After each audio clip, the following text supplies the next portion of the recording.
Muy buenas noches, amigos de esta misma semana. Muy buenas noches, Diana. Muy buenas noches a todos. Gracias por acompañarnos hoy con muchos temas a tratar. Tenemos que hablar sobre la seguridad pública y varios casos de asesinatos esta semana. También sobre corrupción y amenazas. Claro, además sobre el pacto de la Junta Central Electoral y lo que dicen los partidos de cara a las próximas elecciones.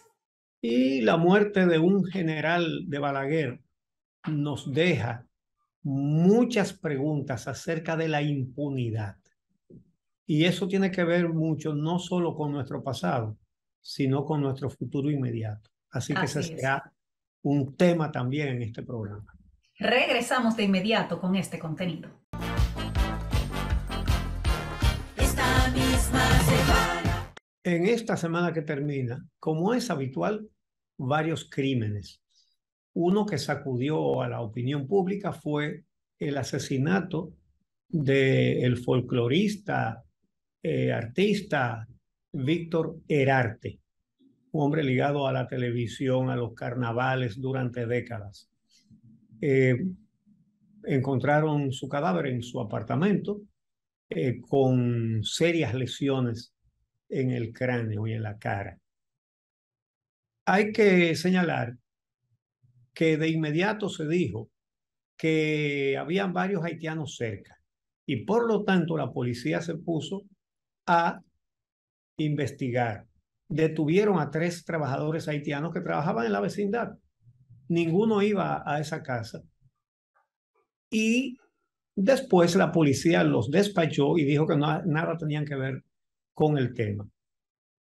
Lo que es preocupante es que donde haya un crimen inmediato, y si hay haitianos, que los hay por todas partes, la gente de una vez dice, los haitianos.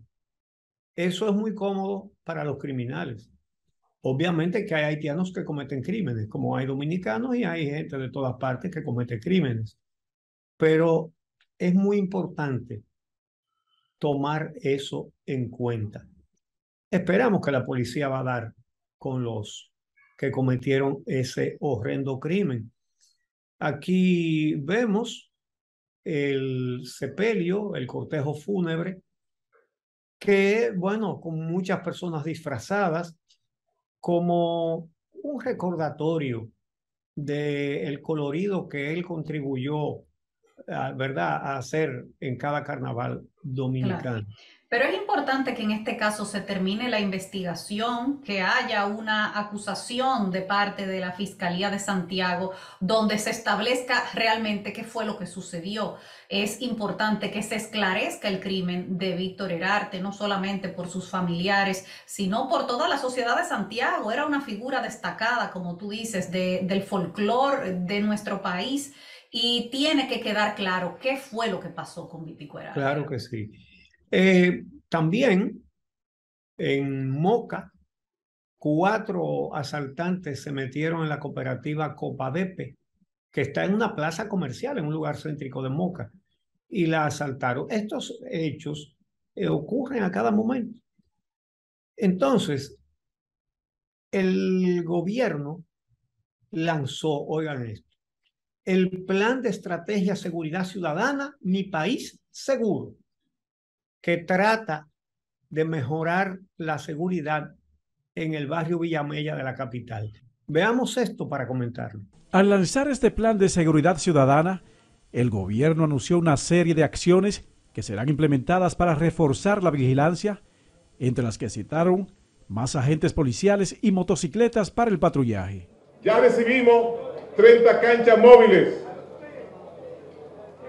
que el viceministro Aníbal Amparo tiene en sus manos y que conjuntamente con los comunitarios y con los dirigentes deportivos van a ser instaladas en las diferentes comunidades.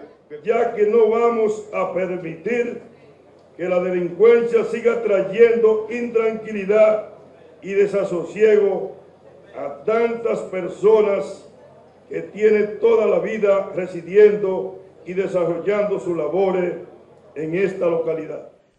Además, habrán otras acciones integrales que serán desarrolladas por las distintas instituciones del Estado, como son el asfaltado de las calles, construcciones de obras entre otros planes sociales. De que hoy no es un evento más, hoy se trata de consolidar los esfuerzos para que Santo Domingo Norte, además de ser el municipio más limpio y el que más desarrollo presenta, sea el municipio más seguro del país. Vamos a instalar, como lo hemos hecho en cada uno de los territorios, una escuela para que esos jóvenes aprendan la música verdadera del pueblo dominicano.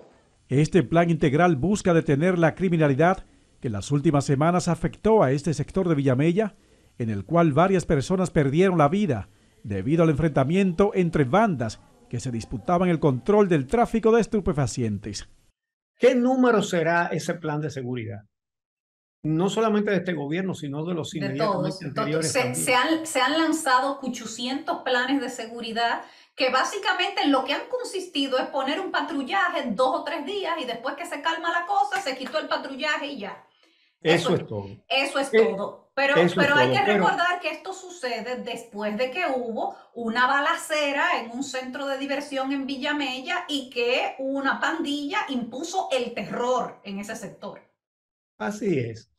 Entonces, cada vez que se menciona un plan de seguridad, que yo no sé cuántos van desde los 2 gobiernos anteriores hasta este, lo que se hace es buscar a la policía y reforzar en un sitio por 3 o 4 días.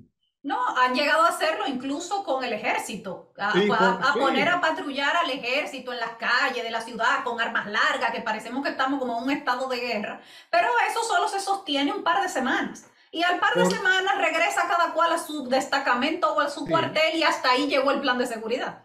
Pero sobre todo se está repitiendo el error de siempre, el error de todos los gobiernos, plantear como solución a la policía. Y la policía no puede ser solución porque la policía es parte importante del problema. Sí, claro, exactamente. Si tú buscas a un actor del problema, a uno que es importante en el problema, como lo es la policía en el asunto de la delincuencia, entonces no podemos aspirar a soluciones. Hay que hacer un plan a un más largo plazo. La policía que tenemos no da para esto. Entonces, obviamente que tú no puedes despachar a todos los policías y cerrar porque entonces es peor, ¿verdad? Pero hay que hacer una intervención que conlleve, primero, tratar de reeducar, porque no voy a decir más de ahí, ¿verdad? A los que están, pero ir metiendo gente nueva con un entrenamiento nuevo y crearles incentivos a largo plazo. Me refiero a lo siguiente. Uno de los factores, no es el único, pero uno de los factores por los cuales la policía es parte del problema de la delincuencia es porque le pagan sueldos de hambre. Eso es un diseño de Balaguer y todavía se mantiene. Pagarles a policías y militares suelditos de hambre. Entonces tú tienes a personas que tienen autoridad, uniforme y arma con un sueldo para morirse de hambre y tú sabes cuál es el mensaje, ¿verdad? Salgan a buscársela. Sí. Entonces, además de que deben tener mejores salarios y les han aumentado, pero eso no basta, no basta. Hay que crearles incentivos a largo plazo. Repito esto. Me refiero a lo siguiente.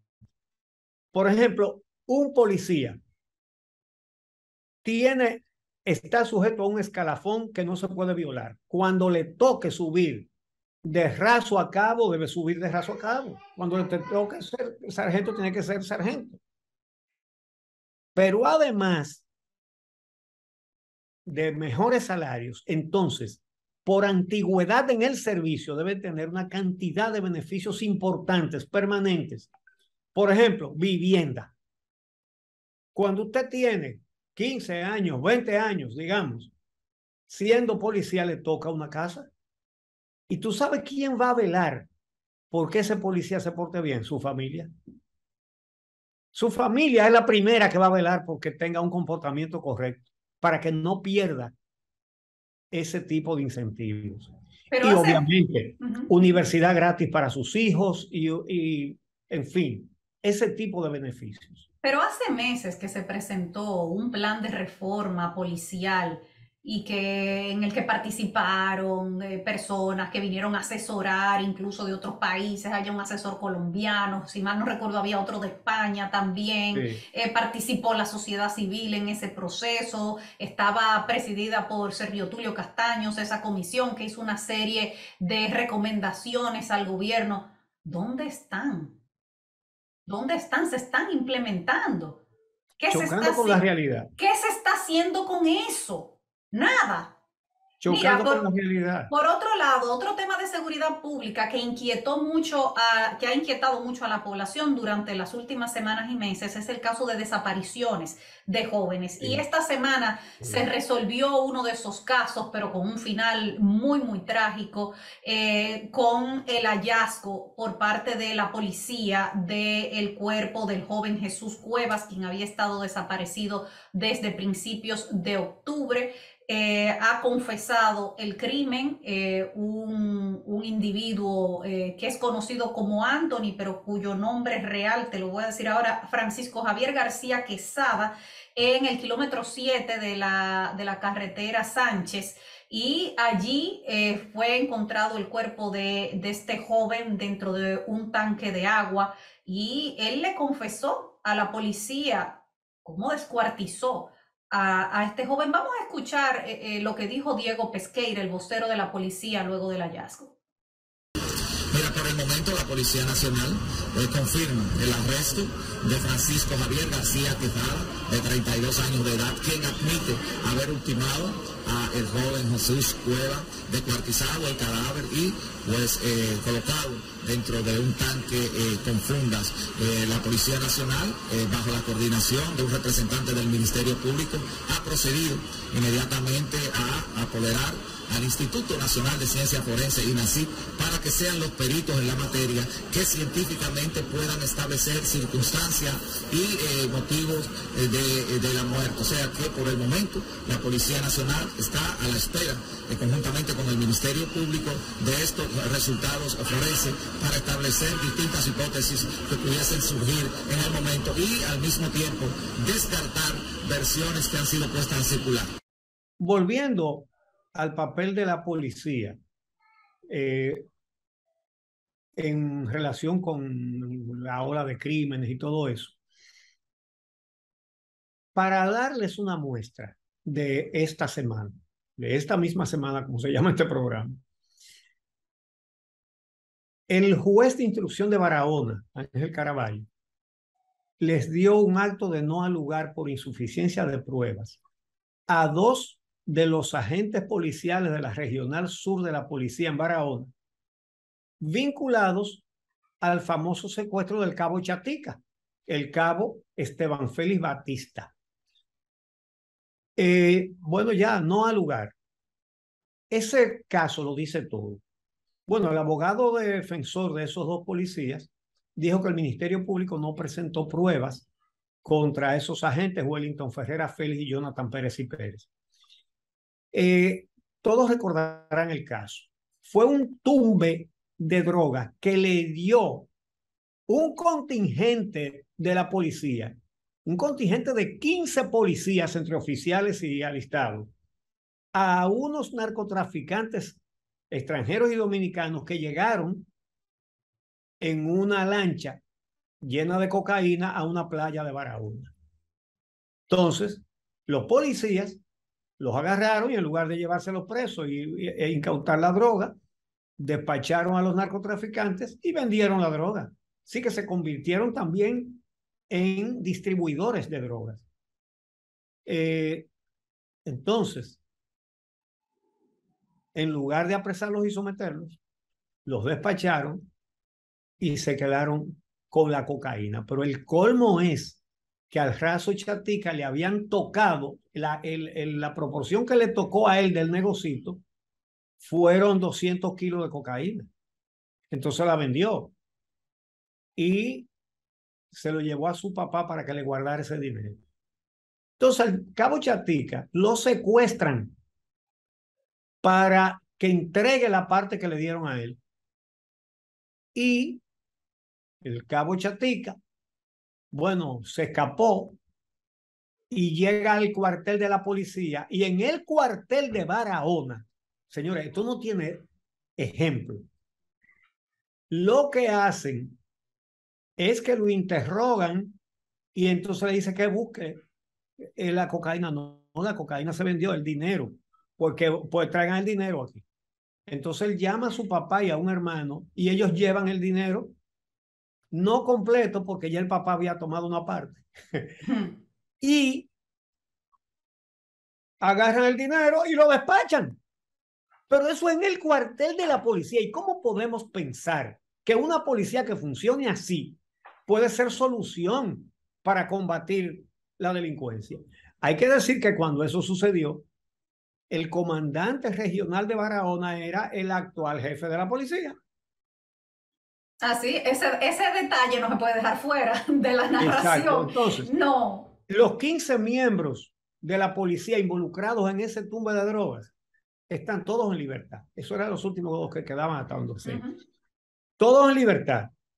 Habría que ver, porque traté de indagar y quedaron de responderme y no lo han hecho. Habría que ver si siguen siendo policías. Lo cual no me extrañaría. No, ni a mí tampoco. Pero ya la semana que viene tendremos esa respuesta. Entonces, exacto. Mira, ya para finalizar con los temas de seguridad pública, esta semana se dispuso la libertad de un caso de una señora, de un caso que llamó muchísimo la atención también, en el que, según la fiscalía, hubo un autosecuestro de esta señora de 70 años para sacarle 2 millones de pesos a su hija. Vamos a ver esta nota sobre el momento en que la ponen en libertad. A la salida del tribunal, la señora Delcy Hernández y demás compañeros no quisieron abundar sobre lo sucedido. Dígame, doñita, ¿qué pasó? ¿Qué le dijeron? No voy a decir nada. Nada, no voy a decir nada. Don, dígame, ¿cómo se siente? No, me siento tranquilo, gracias a Jehová. ¿Y qué era lo que ustedes querían? Yo no quería nada. Sin embargo, su abogado aseguró que esta era la decisión esperada, alegando que la figura del autosecuestro no existe en la normativa legal, por tanto no se puede juzgar lo que no está contemplado. Porque no hay autosecuestro, el código no tipifica el autosecuestro en República Dominicana y no establece ningún tipo de sanción. Lo que sí existe es la extorsión, cuando los 3 liberados solicitaron más de 2 millones de pesos a una hija de la señora, fingiendo un secuestro. Pero este detalle no fue utilizado por la Fiscalía. Ya ese es otra parte del artículo que el Ministerio Público debió someter por esa parte. ¿Falló el Ministerio Público una vez más? Falló en su investigación y falló el vocero de la policía al adelantarse a dar informaciones sin hacer la investigación correspondiente. Al ser abordada sobre el caso, la fiscal actuante guardó silencio. Esta libertad pura y simple ha sorprendido a toda la sociedad, no se esperaba. ¿Qué se debió? Háblale por señas, que muda. Los liberados son la señora Delcy Hernández, de 70 años, Jorby Soto, el supuesto secuestrador, y Roberto de Jesús Reyes, quien estaría a cargo de recoger el dinero del rescate. Los 3 oriundos de Villa Altagracia. Experimentados juristas sostienen que, una vez más, el Ministerio Público demostró incapacidad en este sometimiento. Bueno, hay que decir que el autosecuestro no está tipificado como un delito. Está tipificado el secuestro, cuando alguien es obligado a un encierro. Pero si es el mismo que se esconde, eso puede, a ella la pudieran someter por estafa, pero sí, tendría a su hija que someterla y su hija evidentemente no la quiso someter. De manera que la decisión que se tomó es la correcta, despacharla. Es un problema entre ella y su hija, porque ella ha tratado de sacarlo sí, de su hija. Pero hay que legislar sobre ese tema, porque aunque sea así, como tú estás diciendo, donde digamos que la afectada sería la hija y si la hija no se quiere querellar, pues no hay caso, pero ese caso hizo que se gastaran recursos para buscar y encontrar a esa señora, que la policía dedicara recursos a eso. Entonces, debería haber algún tipo de penalidad para alguien que finge su secuestro, porque eso moviliza una acción pública que cuesta dinero. Así es. Bueno, vamos a hacer una pausa y regresamos con amenazas de muerte al ministro de Educación. ¿Y qué hay detrás? Obviamente, corrupción.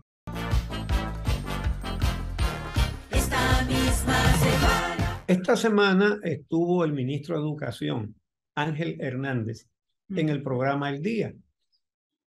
Y él hizo una denuncia que dejó a todo el país preocupado. Escuchemos. En lo personal, yo incluso hasta recibí una amenaza. Yo se la pasé al DNI. Yo no ¿A usted lo amenazaron? Claro. ¿De qué modo lo amenazaron?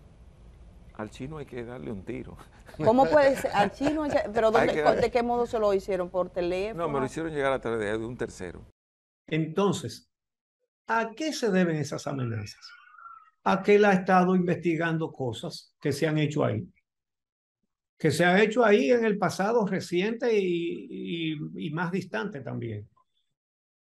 Ya ustedes recordarán que él denunció recientemente que se encontraron con que había un oficio enviando, ¿cuántas computadoras eran? 300.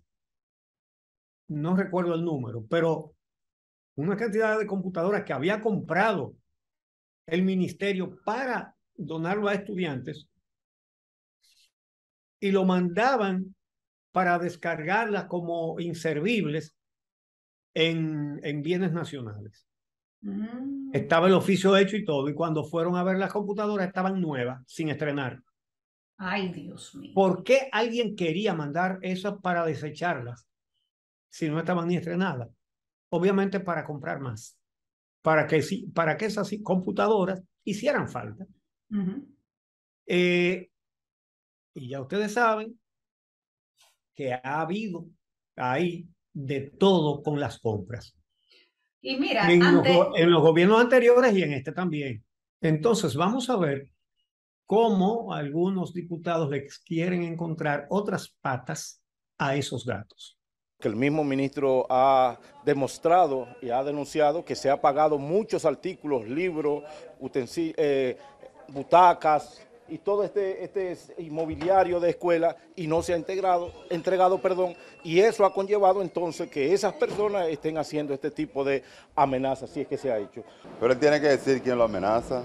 Eso de denunciar sin decir nombre, eso es cosa del pasado. Tiene que decir quién lo amenaza a él. Pues si lo están amenazando, son algunos de los corruptos que tenemos en este país y hay que denunciarlo. Esta amenaza de que está siendo objeto el actual ministro de Educación, nosotros entendemos que el gobierno debe de ponerle atención. Sin embargo, el diputado oficialista Eugenio Cedeño indicó que esto podría tratarse de un chisme político.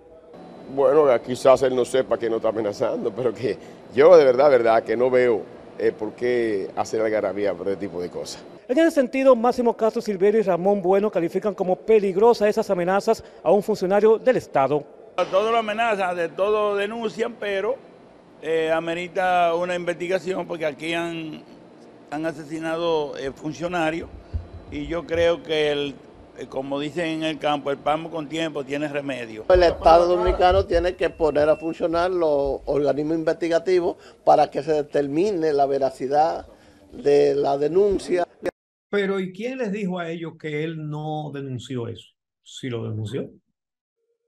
Entonces yo no sé qué es lo que quieren ellos. Él lo denunció. Incluso él lo dijo, que él puso al corriente a las autoridades. El DNI está investigando eso. Exactamente. Bueno. Exactamente. Bueno, otro que se pronunció sobre ese mismo tema fue el expresidente Hipólito Mejía, que llamó a proteger al nuevo ministro de Educación, Ángel Hernández.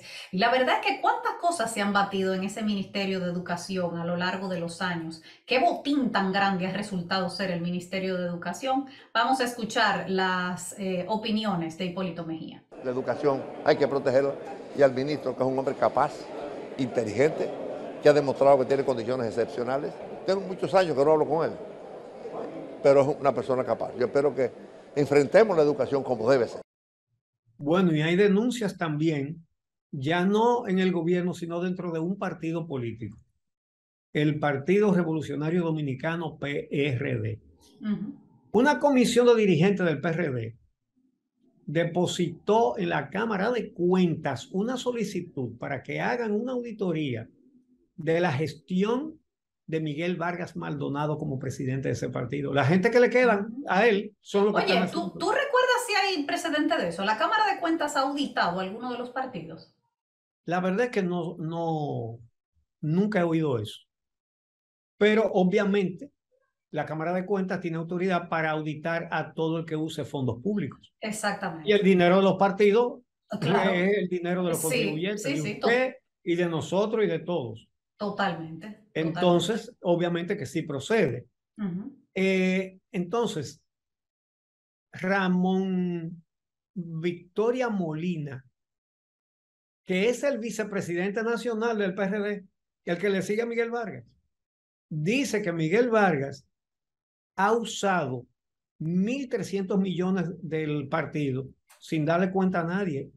Y él afirma que incluso en gastos personales. Hemos detectado lo que son para nosotros múltiples violaciones a las normas legales vigentes, a la norma constitucional, a la ley de partido, a la ley electoral y a los estatutos internos. Bueno, y por otro lado, siguiendo con los partidos, esta semana José Ignacio Paliza, quien es el presidente del PRM, solicitó a la Cámara de Diputados la sustitución del diputado Miguel Gutiérrez, también del PRM. Ese es el diputado que fue apresado cuando entraba por Miami a los Estados Unidos por narcotráfico y quien se encuentra detenido desde ese momento, preso desde ese momento, en los Estados Unidos por vínculos con el narcotráfico. Pues ahora el PRM está pidiendo su sustitución en la Cámara de Diputados. Vamos a ver. Él debe tener una conversación con sus compañeros del bloque para que hablemos del tema. Hay unos procedimientos internos que establece el reglamento y la propia Constitución de la República que hay que observar, que hay que mirar y en su debido momento tomar las providencias del lugar. Igual posición externó el expresidente de ese órgano legislativo, Radamés Camacho, así como el vocero de los PLDistas. Los procedimientos para despojar de la inmunidad a un legislador están establecidos en la Constitución. Tiene que haber un pedimento de un juez, tiene que haber una solicitud formal de un juez, tiene que ser apoderada la Cámara. Pero todo lo que tenga que ver con lo que es la democracia, el PLD como un partido del sistema democrático y que aboga por el progreso y el desarrollo de este país, entiendo que va a estar de acuerdo, siempre y cuando no se violen las libertades. Mientras el diputado Luis Gómez respalda la postura del presidente de su partido. Que él ha sido determinado por el Departamento de Justicia de los Estados Unidos, que la salud no le permite manejar un proceso. Entonces, si hubiese sido por esa disposición, tampoco está en condiciones de volver aquí al Congreso como diputado. Miguel Gutiérrez Díaz está preso en Miami, Estados Unidos, bajo acusación de narcotráfico. Fue declarado incompetente por un tribunal de esa ciudad para ser procesado judicialmente y pese a esto continúa figurando en el ejercicio. El motivo por el cual el tribunal de la Florida, que está apoderado del caso del diputado Miguel Gutiérrez, dice que él no está apto para ser juzgado, es porque él o se puso loco o se hace loco. Y lo que dicen es que lo que él se come, después se lo vuelve a comer. Digo, no encuentro otra manera de evitar decir una frase maloliente aquí. Ya, pero quedó más que claro, no hay que abundar más de ahí, quedó bastante claro. Para convencer a la justicia de que él está loco, que a él no lo pueden juzgar. Sí, claro. De todas maneras, eso es lo que le pasa a los partidos que tienen la maña de no invertir en su campaña electoral el dinero que le da para eso la Junta Central Electoral, vale decir el dinero del pueblo dominicano. Y entonces se buscan gente que pueda pagar su propia campaña. ¿Y quiénes tiran su dinero en una campaña electoral? Lo que se lo ganan fácil y rápido. Y ese grupo lo encabezan los narcotraficantes. También están los riferos, las apuestas y otros especímenes más. Vamos a hacer una pausa. Sí, vamos a hacer una pausa. Cuando regresemos vamos a hablar sobre el acuerdo al que llegaron la Junta Central Electoral y los partidos para detener la precampaña. Regresamos. Esta misma semana. Continuando con esta misma semana, pues justamente en estos días la Junta Central Electoral y los partidos políticos han llegado a un acuerdo para detener la campaña abierta en la que estaban, bueno, en la que estaban todos los partidos eligiendo candidatos, haciendo mítines, haciendo concentraciones, actos proselitistas, tanto de parte de la oposición como de parte del gobierno, de ambos lados. Y se han sentado con la Junta Central Electoral y han llegado a un acuerdo. Los partidos, movimientos y agrupaciones representados y reconocidos en la Junta Central Electoral han suscrito el compromiso por la integridad electoral propuesto por la Junta Central Electoral de manera íntegra. Ojalá que ese acuerdo no sea para guardar las apariencias, simplemente para no oponerse públicamente al cese de la campaña a destiempo, porque todos violan la ley electoral. Y la verdad es que las leyes electoral y de partidos las hicieron ¿quiénes? Los legisladores, que son elegidos por voto popular y que por tanto son los que violan la ley. Hicieron una ley fácil de violar. No le pusieron sanciones para que si la violan no tengan que ir ni a la justicia ni a nada. Y eso es lo que le quita armas a la Junta Central Electoral para poder hacer cumplir esa ley. Hay gente que se queja de la Junta, pero ¿por qué no le aplican la ley? Porque la ley la hicieron para que no puedan castigarlos. Eso es todo. Por eso que necesitamos presionar a los partidos para que postulen a esos cargos a verdaderos ciudadanos que quieran el bien de la sociedad y no irse con la tajada grande, que es lo que hace prácticamente que la casi totalidad de los legisladores. Yo lo que quiero ver es si ellos van a cumplir ese pacto. No lo van a cumplir. Eso es que yo quiero ver. No lo van a cumplir. Mira, los de la oposición deberían tratar de no ser los primeros en romperla. ¿Tú sabes por qué? Porque a ellos es que más les conviene.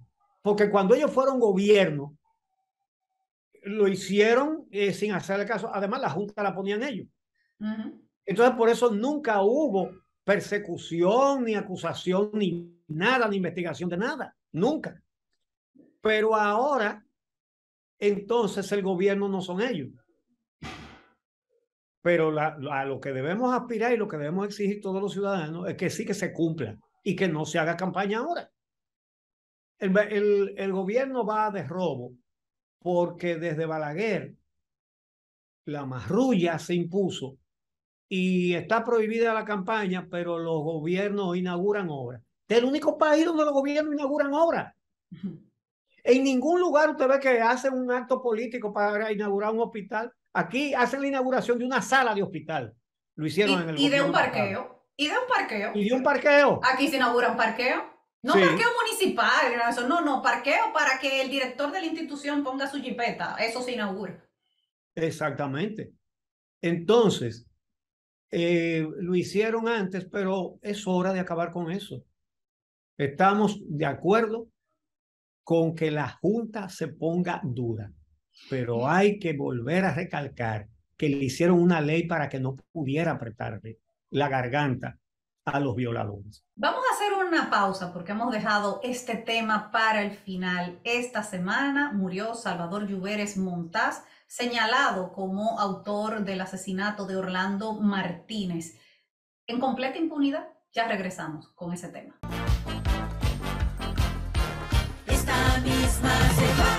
Bien, amigos, ya en la parte final de esta misma semana, tal y como anunció Diana, vamos a tratar el caso de el mayor general paracaidista retirado Salvador Lluveres Montaz, Chinino, que falleció a los 90 años de edad en su villa de la Romana. Tranquilito. Tranquilito. Tranquilito y viviendo en la opulencia. Ex jefe de la Fuerza Aérea Dominicana, ex jefe de la Policía Nacional en los gobiernos de Balaguer. involucrado, como dijo Diana, en el asesinato del periodista Orlando Martínez, pero no involucrado. Es el que dirigió el operativo para arrancarle la vida a un periodista joven, honesto, brillante. Por decir la verdad. Una enfermedad cardiovascular le sirvió de pretexto para eludir la prisión. Lluveres Montaz formó un comando militar con gente de la Fuerza Aérea y los miembros de la Fuerza Aérea eran todos paracaidistas. Él era paracaidista. Era un equipo de él. Un comando militar para cometer el asesinato.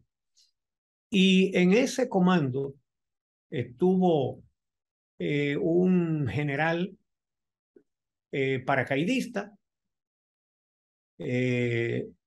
estuvo un mayor del ejército, ese no era de la Fuerza Aérea, que era Enrique Pou Castro, aunque era aviador, él piloteaba avionetas.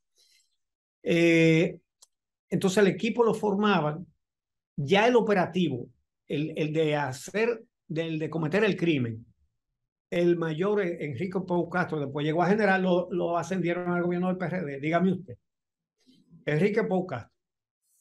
El cabo paracaidista Mariano Cabrera Durán, fíjense. Y los civiles, Rafael Alfredo Lluveres Ricard, alias Lluverito, pariente del mayor general Lluveres Montaz. Ellos se decían primos. Y otro civil, un joven en esa época, Luis Emilio de las Rosaveras, que había pertenecido a la banda colorada de Balaguer.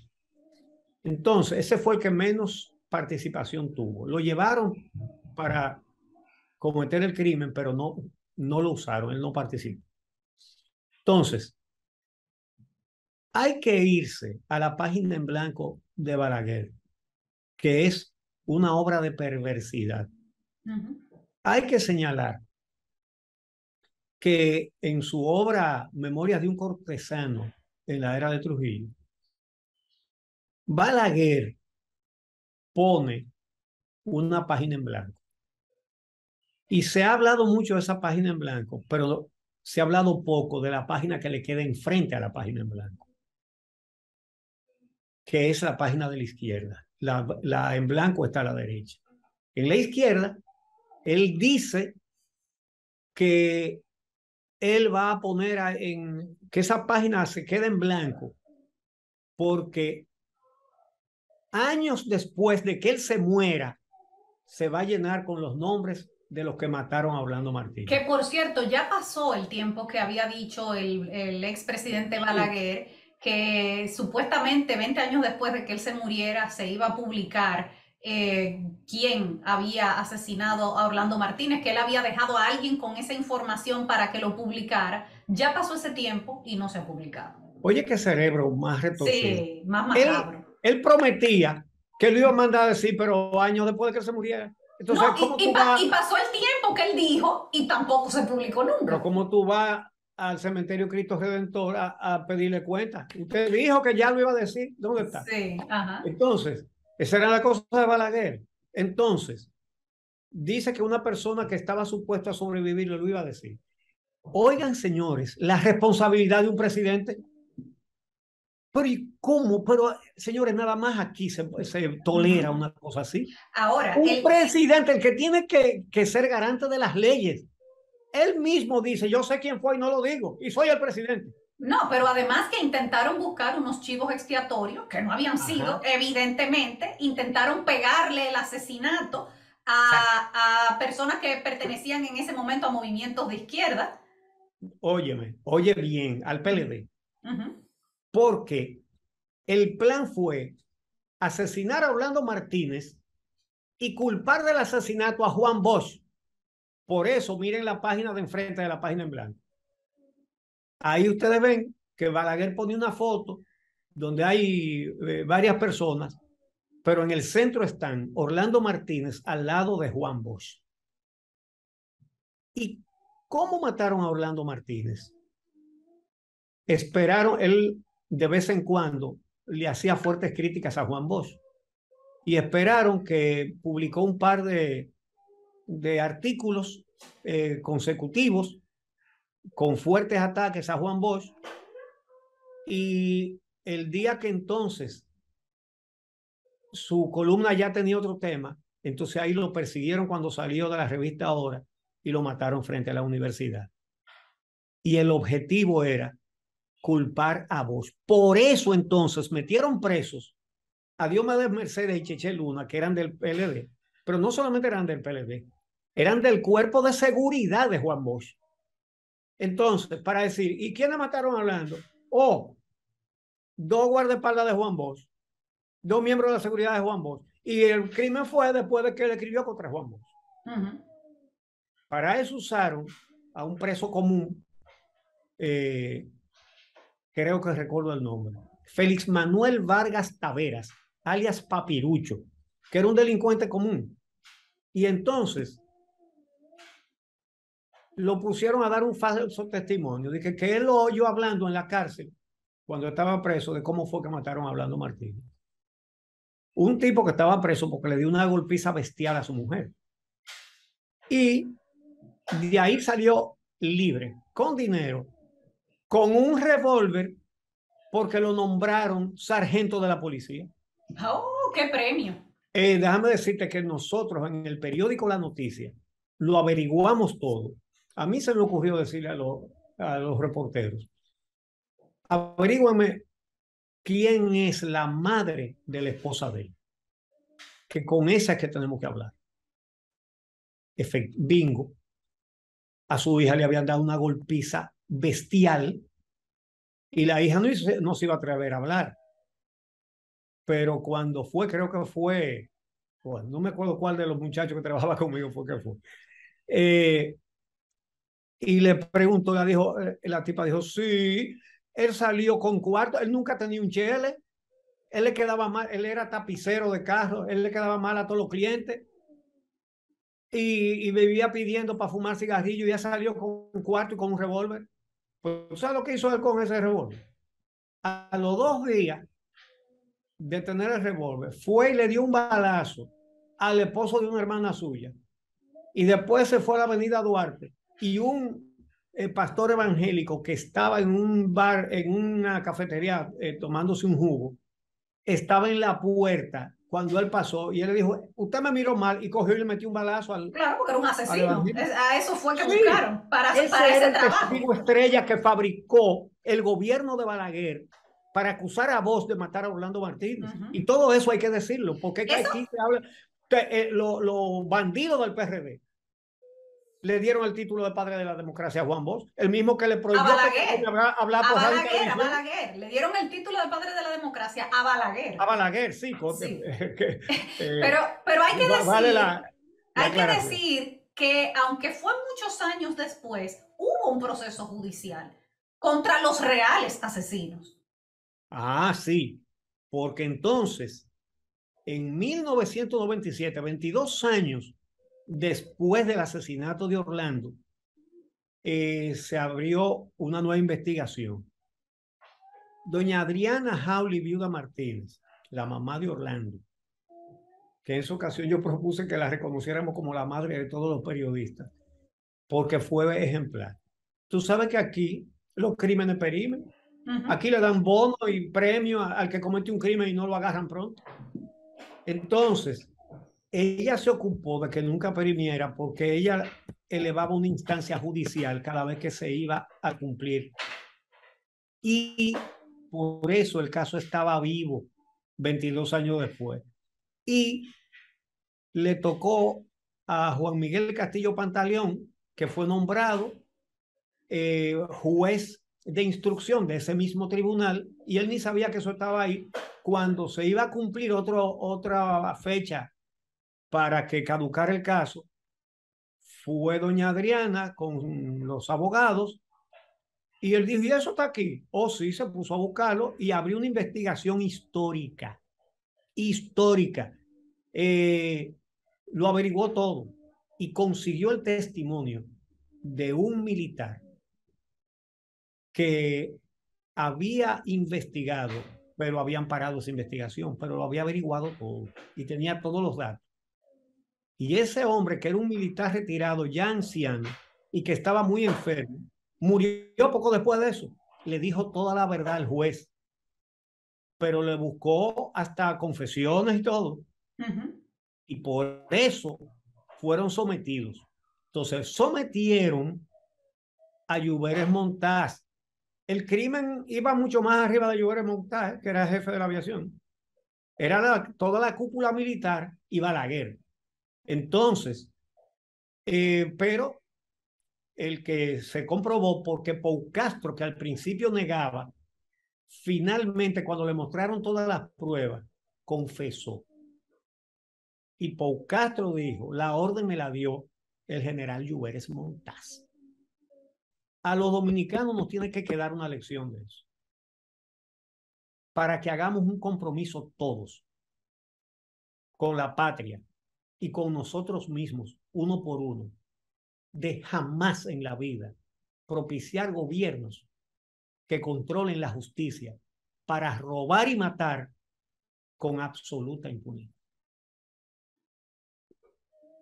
Así terminamos el programa de hoy. Gracias a todos ustedes por acompañarnos en esta misma semana.